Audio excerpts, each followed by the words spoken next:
amigos de Objetiva Comunicación Creativa. En el contexto de estos Juegos Olímpicos de Tokio 2020, que ya se ubican en la recta final, me gustaría recordar a Soraya Jiménez, la campeona olímpica de Sydney 2000. Desde entonces han pasado 20 años y podemos hablar de ella en dos vertientes. Una que ha dejado escuela dentro del deporte que practicó, que es el levantamiento de pesas, con 3 medallas más que se han podido conquistar. Me refiero a Damaris Aguirre, Luz Acosta y por supuesto a Aremi Fuentes, ganadora de la presea de bronce en estos juegos que están ya por concluir, como lo acabamos de mencionar. Por el otro lado, Soraya Jiménez representa el desarrollo de la mujer en el alto rendimiento de nuestro país. Ella forma parte de una generación exitosa en la que podríamos mencionar, aparte de Soraya, a Ana Gabriela Guevara, Adriana Fernández, Nancy Contreras, Belén Guerrero. Todas ellas ganadoras de campeonatos mundiales o preseas mundiales y también de Juegos Olímpicos, como lo consigna la historia de nuestro país. Y bien, hablando de la mujer en el deporte, las medallas que se han obtenido por parte de México, con excepción de Luis Álvarez el Abuelo, pues son de mujeres. Y bueno, la mayoría, si hacemos una análisis de lo que ha ocurrido en estos Juegos Olímpicos de Tokio, la mujer es la que ha dado una vez más la cara por México. Las estadísticas ya van a favor de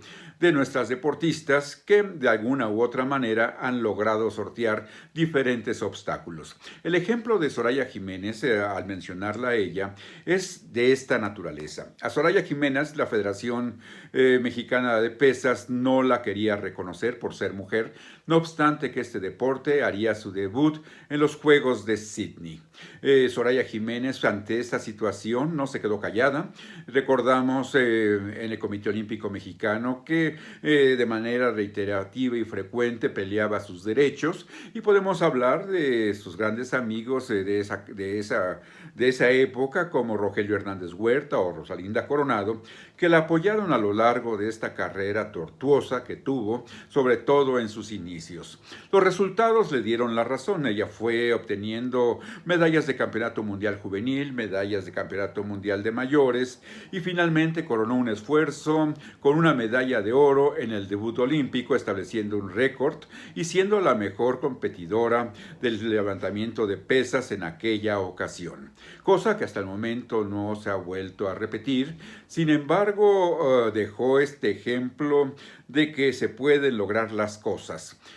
Ahora que hemos estado escuchando diversas declaraciones de los deportistas mexicanos en torno a las críticas que han recibido, hay que recordar que son personajes públicos que tienen becas y recursos para desarrollarse en el ámbito de su competencia, y si bien ganar una medalla olímpica o un título olímpico pues es prácticamente el menos del 1% de los concursantes, ya que participan en esta ocasión, por ejemplo, 11.500 deportistas, de los cuales se reparte una pequeña número de medallas, porque es parte, ¿no?, de la competencia misma. El reconocimiento a los mejores sí influyen muchos factores. En México hemos tenido muchas dificultades y los argumentos son los mismos desde que recuerde yo, estando dentro del deporte olímpico, desde 1988 a la fecha. Es una calca, ¿no?, que vivimos, en donde se habla de los análisis, de los diagnósticos, de que se va a hacer las cosas, pero finalmente termina en eso, en la calentura del momento, y después volvemos exactamente a lo mismo. En el caso de los deportistas, deben aceptar las críticas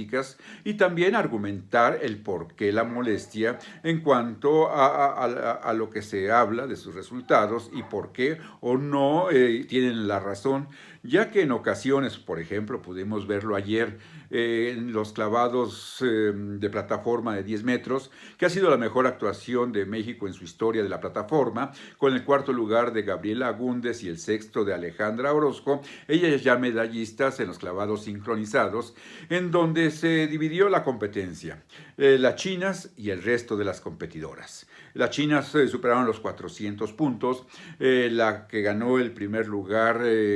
hizo 2 clavados perfectos de 10 y un tercero en donde se le calificó con 9.5 y los demás con 10, que fue el último clavado que ella presentó. Y bien, bueno, para llegar a esos grados de perfeccionamiento que no siempre se dan, pues debe intervenir diferentes factores, como es la selección de las mejores de cada país, así como también la investigación científica para lograr esa perfección, porque seguramente intervienen varios factores, desde la selección de la persona que va a participar, su biotipo, sus condiciones de competencia, la forma de reaccionar, el trabajo psicológico, el mantenerse en peso y sobre todo la física, para saber en qué momento abrir o girar y caer de cabeza en la piscina. Por ejemplo, podemos recordar que a Fernando Platas, los alemanes lo hicieron un estudio porque él era el clavadista que más rápido hacía los giros y esto pues fue motivo de investigación y de estudio por estos alemanes debido a esa cualidad que lo hacía diferente a muchos clavadistas. Entonces podemos decir que los deportistas tienen mucha razón en molestarse por las críticas, pero también hay que aceptarlas porque bajo ciertas condiciones son, insisto, personajes públicos y si bien tienen carencias o no son apoyados por sus federaciones o los entrenadores no responden o no son apoyados en el momento de competir, como en el caso de la luchadora Jane Valencia o el caso mismo de Alexa Moreno, pues nos damos cuenta que es un todo y en ese todo se debe de trabajar para lograr salir de este marasmo que es el deporte olímpico mexicano con o sin premios. Le saluda su amigo Héctor Reyes.